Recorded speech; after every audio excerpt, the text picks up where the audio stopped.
Are there any lost races of man? You can turn back now, or learn the stuff they don't want you to know.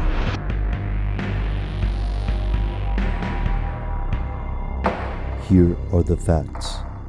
Every early culture is rife with legends of human-like beings such as giants, gnomes, or fairies. For much of the modern era, legends of near-human creatures were treated as just that, legends, stories fit for a night around a campfire, or evidence of ancient oral traditions filtering slowly down from ancestor to descendant. But there's another argument here. Fringe researchers who believe these old stories are based on not legend, but fact. What if myths of giants, monsters, little men, and more are based on real events? Here's where it gets crazy.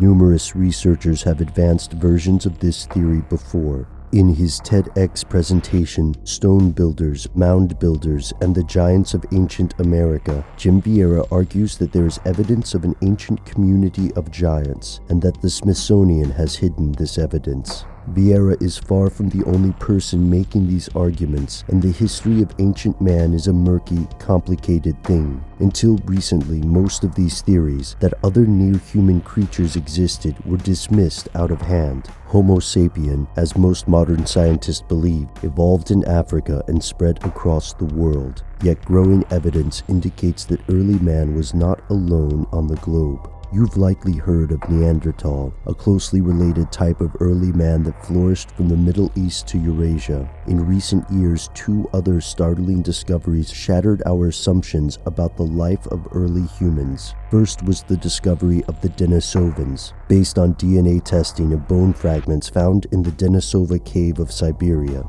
In 2003, scientists discovered the Homo floresiensis in Flores, Indonesia. The bones seemed to indicate a new kind of early man, one less than 4 feet tall.